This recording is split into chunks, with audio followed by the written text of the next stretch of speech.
ಎಲ್ಲರಿಗೂ ನಮಸ್ಕಾರ. ಪರಿಮಳ ಸಾಂಸ್ಕೃತಿಕ ವಾಹಿನಿಗೆ ತಮ್ಮೆಲ್ಲರಿಗೂ ಸ್ವಾಗತ ಸುಸ್ವಾಗತ. ಬಾಲಕ ಶಿವಪುತ್ರಯ್ಯ ಹಾಡಲಾರಂಭಿಸಿದ ಮೇಲೆ ಮನೆ ಮಂದಿಯೆಲ್ಲ ಯಾಕೆ ಹಾಡುವುದನ್ನು ನಿಲ್ಲಿಸಿದರು ಎಂಬುದನ್ನು ಕಳೆದ ಸಂಚಿಕೆಯಾದ ಕುಮಾರ್ ಗಂಧರ್ವರ ಸ್ವರಯಾನದಲ್ಲಿ ಹೇಳಲಾಗಿದೆ. ಈಗ ಕುಮಾರ್ ಗಂಧರ್ವರ ಜೀವನದ ಮುಂದಿನ ಭಾಗದಲ್ಲಿ ಪಯಣಿಸೋಣ. ಬಾಲಕ ಶಿವಪುತ್ರಯ್ಯ ಕುಮಾರ್ ಗಂಧರ್ವರಾಗಿ ಬಿರುದಾಂಕಿತಗೊಂಡಿದ್ದು ಒಂದು ಅಚ್ಚರಿಯ ಸಂಗತಿ.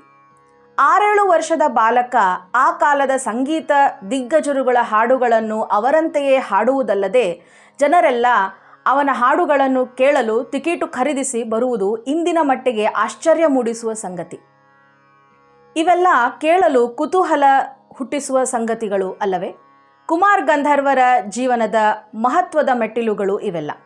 ಹಾಗಿದ್ದರೆ ಬನ್ನಿ, ಬಾಲಕ ಶಿವಪುತ್ರಯ್ಯನಿಗೆ ಯಾರು ಬಿರುದನ್ನು ನೀಡಿದರು, ಎಲ್ಲಿ ಬಿರುದನ್ನು ಪ್ರದಾನ ಮಾಡಲಾಯಿತು ಎಂದೆಲ್ಲ ಕುತೂಹಲ ಮೂಡಿಸುವ ಪ್ರಶ್ನೆಗಳಿಗೆ ಈ ವಾರದ ಕುಮಾರ್ ಗಂಧರ್ವರ ಸ್ವರಯಾನದಲ್ಲಿ ನಿಮಗೆ ಉತ್ತರ ಸಿಗಲಿದೆ. ಬಾಲಕ ಶಿವಪುತ್ರಯ್ಯ ಕುಮಾರ್ ಗಂಧರ್ವರಾದ ಕಥೆಯನ್ನು ಕೇಳೋಣ. ಎಂದಿನಂತೆ ಶಿರೀಶ್ ಜೋಶಿಯವರು ನಮ್ಮನ್ನೆಲ್ಲ ಕುಮಾರ್ ಗಂಧರ್ವರ ಜೀವನದ ಸ್ವರಯಾನದಲ್ಲಿ ಕರೆದೊಯ್ಯಲಿದ್ದಾರೆ. ಕುಮಾರ್ ಗಂಧರ್ವ ಹಾಡಲಿಕ್ಕೆ ಶುರು ಮಾಡಿದ ಮೇಲೆ ಅವ್ರ ಮನೆಯೊಳಗೆ ಏನೇನೆಲ್ಲ ಪರಿಣಾಮಗಳಾದವು ಅನ್ನೋದ್ರ ಬಗ್ಗೆ ಹೇಳಿದ್ದೆ. ಈ ವಾರ ಬಾಲಕ ಶಿವಪುತ್ರನಿಗೆ ಕುಮಾರ್ ಗಂಧರ್ವ ಅನ್ನುವಂಥ ಬಿರುದು ಹೆಂಗೆ ಬಂತು ಮತ್ತು ಅವರಿಗೆ ಕುಮಾರ್ ಗಂಧರ್ವ ಅನ್ನೋ ಬಿರುದು ಬಂದ ಮೇಲೆ ಅವ್ರ ಜೀವನದೊಳಗೆ ಏನೇನೆಲ್ಲ ಪರಿಣಾಮಗಳು ಉಂಟಾದವು ಅನ್ನೋದ್ರ ಬಗ್ಗೆ ಒಂದಿಷ್ಟು ತಿಳ್ಕೊಳ್ಳೋಣ. ಆಗ ಬಾಲಕ ಶಿವಪುತ್ರಗೆ 6 ವರ್ಷ ವಯಸ್ಸಿರಬೇಕು. ಅಷ್ಟೊತ್ತಿಗೆ ಆಗಲೇ ಬೆಳಗಾವಿಯ ಸುತ್ತಮುತ್ತಲಿನ ಭಾಗದೊಳಗೆಲ್ಲ ಅವನ ಹಾಡುಗಾರಿಕೆ ಸಾಕಷ್ಟು ಪ್ರಸಿದ್ಧ ಆಗಿತ್ತು. ಎಲ್ಲೆಲ್ಲಿ ಮಹತ್ವದ ಕಾರ್ಯಕ್ರಮಗಳು ನಡೀತಾವಲ್ಲ ಅಲ್ಲೆಲ್ಲ ಬಾಲಕ ಶಿವಪುತ್ರ ಹಾಡಲಿಕ್ಕೆ ಹೋಗ್ತಿದ್ದ. ಇಂಥ ದಿನದೊಳಗೆ ಒಂದು ದಿವಸ ಬಾಲಕ ಶಿವಪುತ್ರನ ತಂದೆ ಸಿದ್ದರಾಮಯ್ಯನವರು ಇದ್ದಕ್ಕಿದ್ದಂಗೆ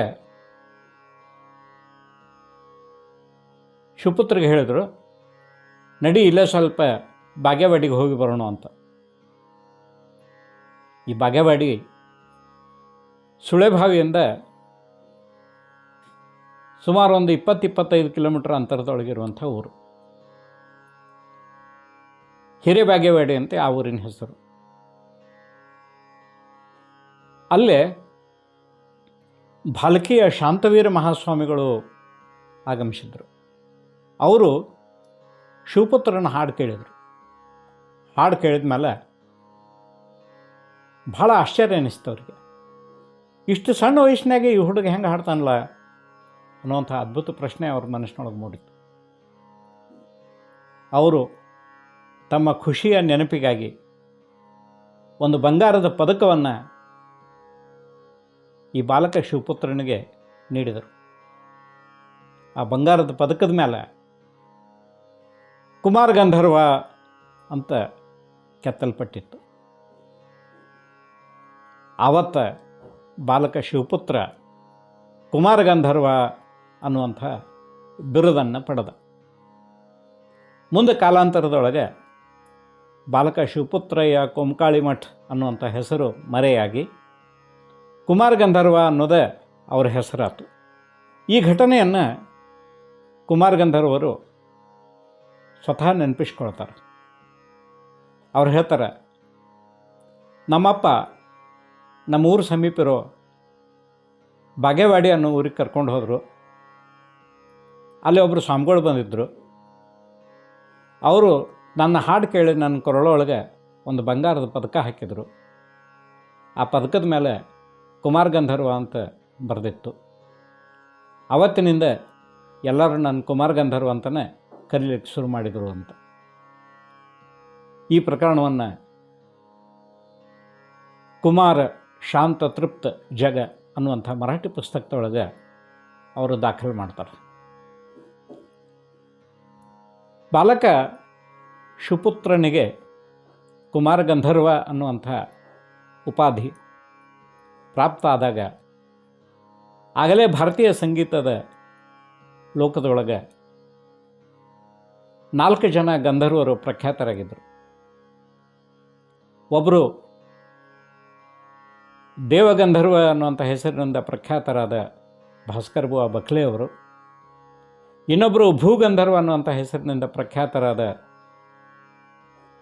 ಉಸ್ತಾದ್ ರೆಹಮತ್ ಖಾನ್ರವರು, ಬಾಲಗಂಧರ್ವ ಅನ್ನುವಂಥ ಹೆಸರಿನಿಂದ ಪ್ರಖ್ಯಾತರಾದ ನಾರಾಯಣರಾವ್ ರಾಜಹಂಸ್ ಅವರು, ಮತ್ತು ಸವಾಯಿ ಗಂಧರ್ವ ಅನ್ನುವಂಥ ಹೆಸರಿನಿಂದ ಪ್ರಖ್ಯಾತರಾದ ಕುಂದಗೋಳದ ರಾಮ್ಭಾವ್ ಗಣಪತರಾವ್ ಸಂಶಿಯವರು. ಈ ಕುಮಾರ್ ಗಂಧರ್ವ ಈ ಸಾಲಿಗೆ ಆವತ್ತಿನಿಂದ ಸೇರ್ಪಡೆಗೊಂಡ.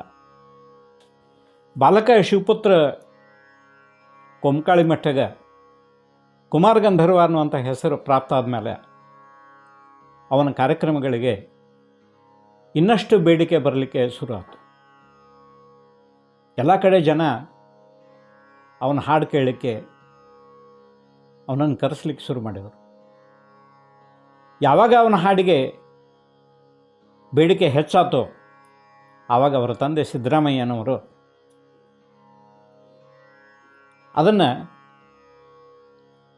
ಸದುಪಯೋಗಪಡಿಸಿಕೊಳ್ಳಬೇಕು ಅಂಥೇಳಿ ಮತ್ತು ಬಾಲಕ ಕುಮಾರ್ ಗಂಧರ್ವ ಎಲ್ಲರಿಗೂ ಸದರ ಆಗಬಾರ್ದು ಅನ್ನೋ ಕಾರಣಕ್ಕಾಗಿ ಅವನ ಹಾಡಿಗೆ ಕೇಳಲಿಕ್ಕೆ ಬರೋರಿಗೆ ಪ್ರವೇಶಧನವನ್ನು ನಿಗದಿಗೊಳಿಸಿದರು.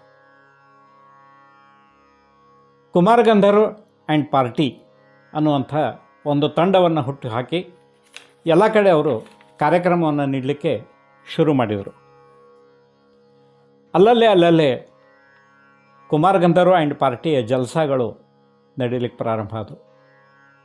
ಬರ್ಬರ್ತಾ ಈ ಕುಮಾರ್ ಗಂಧರ್ವ ಆ್ಯಂಡ್ ಪಾರ್ಟಿ ದಕ್ಷಿಣ ಮಹಾರಾಷ್ಟ್ರದೊಳಗೆ ತನ್ನ ಕಾರ್ಯಕ್ರಮಗಳನ್ನು ನೀಡಲಿಕ್ಕೆ ಶುರು ಮಾಡಿತು. ಅಲ್ಲಿಯೂ ಬಹಳ ಪ್ರಸಿದ್ಧಿಯನ್ನು ಪಡೀತು. ಹಿಂಗೆ ಉತ್ತರ ಕರ್ನಾಟಕ ಮತ್ತು ದಕ್ಷಿಣ ಮಹಾರಾಷ್ಟ್ರದೊಳಗೆ ಕುಮಾರ್ ಗಂಧರ್ವ ಆ್ಯಂಡ್ ಪಾರ್ಟಿ ಹೆಸರು ಬಹಳ ಪ್ರಸಿದ್ಧ ಆಯಿತು.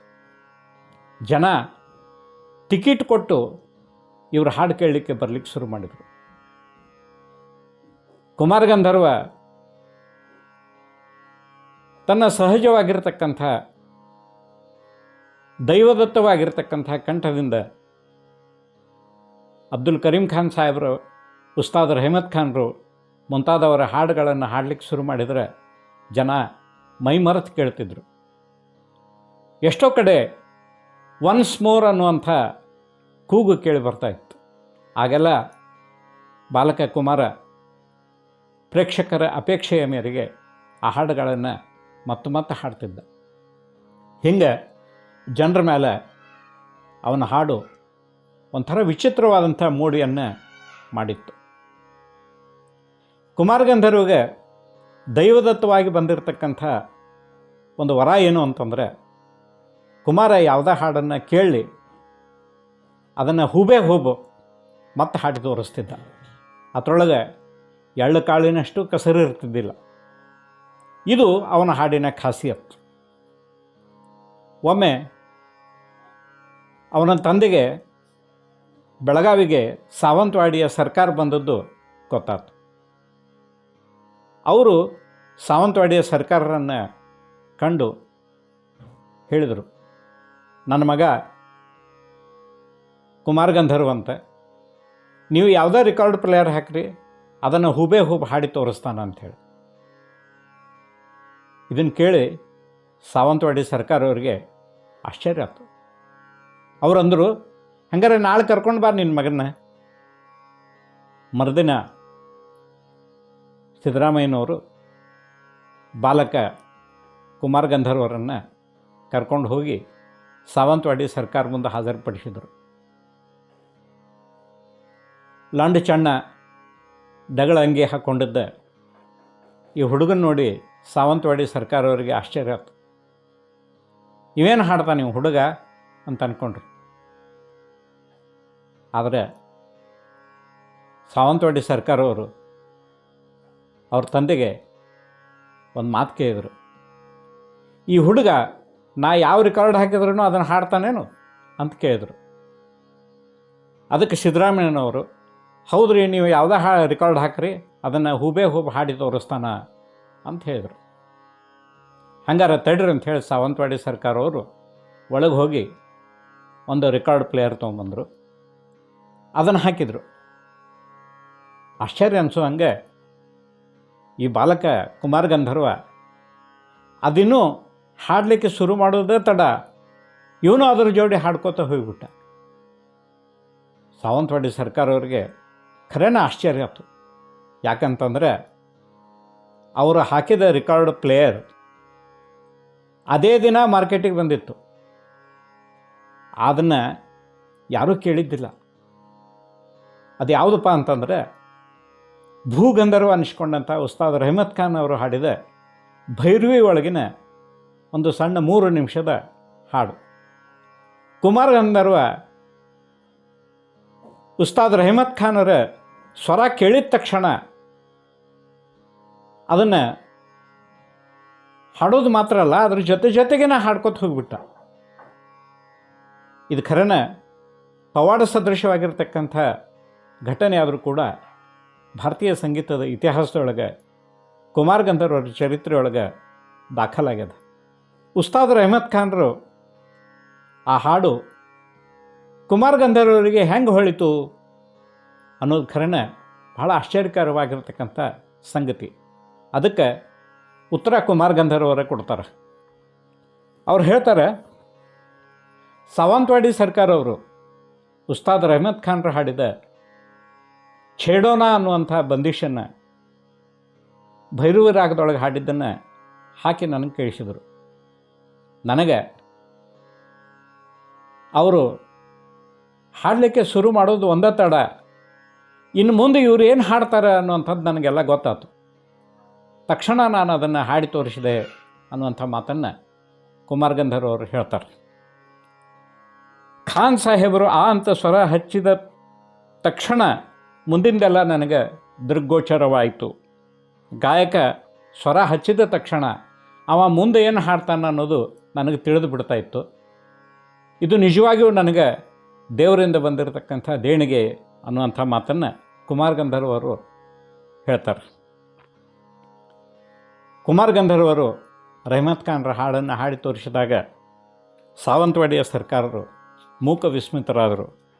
ಅವರ ತಂದೆ ಮಗನನ್ನು ವರ್ಣಿಸಿದ್ರೊಳಗೆ ಯಾವುದೋ ಆಶ್ಚರ್ಯ ಇಲ್ಲ. ಬಾಲಕ ಕುಮಾರ್ ಗಂಧರ್ವರಿಗೆ ಇಬ್ಬರು ಅದೇ ವಯಸ್ಸಿನ ಸಾಥಿದಾರರಿದ್ದರು. ಒಬ್ಬರು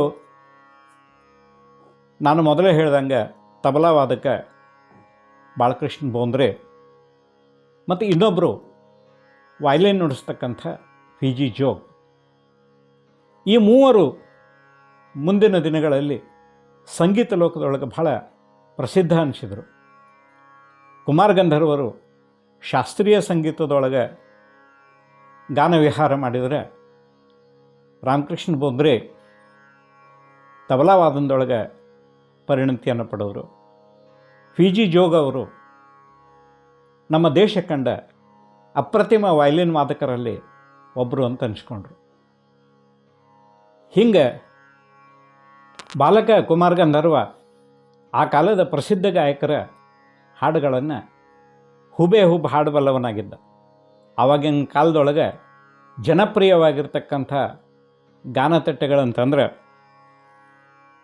ರಾಮಕೃಷ್ಣ ಭುವ ವಜೆ ಅವರು ಹಾಡಿದ ಹಾಡುಗಳು, ಪಂಚಾಕ್ಷರಿ ಗವಾಯಿಗಳು, ನಾರಾಯಣರಾವ್ ವ್ಯಾಸ್, ಇಂದಿರಾಬಾಯಿ ವಾಡ್ಕರ್, ಮೆಹಬೂಬ್ ಖಾನ್, ಮಾಸ್ಟರ್ ಕೃಷ್ಣರಾವ್, ಪಂಡಿತ್ ಮಲ್ಲಿಕಾರ್ಜುನ್ ಮನ್ಸೂರ್, ಕೇಸರ್ಬಾಯಿ ಕೇರ್ಕರ್, ಓಂಕಾರನಾಥ್ ಠಾಕೂರ್, ಭೂಗಂಧರ್ವ ರೆಹಮತ್ ಖಾನ್, ಉಸ್ತಾದ್ ಅಬ್ದುಲ್ ಕರೀಂ ಖಾನ್, ಹಿಂಗೆ ಬೇರೆ ಬೇರೆ ಶೈಲಿಯ ಬೇರೆ ಬೇರೆ ಘರಾಣೆಯ ಗಾಯಕರು ಆವಾಗಿನ ಕಾಲದೊಳಗೆ ಗಾನತಟ್ಟೆಗಳಿಗೆ ಆಗಿ ಹಾಡಿದರು.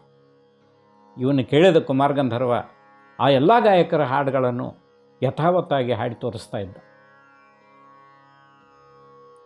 ಹಿಂಗೆ ಕುಮಾರ್ ಗಂಧರ್ವ ಇಡೀ ಸಂಗೀತ ಲೋಕದೊಳಗೆ ಆ ಕಾಲದ ಅಚ್ಚರಿ ಅನ್ನುವಂತೆ ಬೆಳೆದದ್ದು ಇಂದಿಗೆ ಇತಿಹಾಸ. ಮುಂದೆ ಈ ಕುಮಾರ್ ಗಂಧರ್ವರು ಶಾಸ್ತ್ರೀಯ ಸಂಗೀತದ ಕಡೆ ಹೆಂಗೆ ಹೊಳ್ಳಿದರು, ಶಾಸ್ತ್ರೀಯ ಸಂಗೀತದೊಳಗೆ ಅವರ ಸಾಧನೆ ಏನು, ಮತ್ತು ಶಾಸ್ತ್ರೀಯ ಸಂಗೀತದೊಳಗೆ ಅವರು ಮಾಡಿದಂಥ ಕ್ರಾಂತಿಗಳೇನು ಅನ್ನುವಂಥ ವಿಚಾರಗಳನ್ನು ಮುಂದಿನ ಸಂಚಿಕೆ ಒಳಗೆ ಹೇಳೋಣ. ಮತ್ತೆ ಭೇಟಿಯಾಗೋಣಂತೆ. ನಮಸ್ಕಾರ.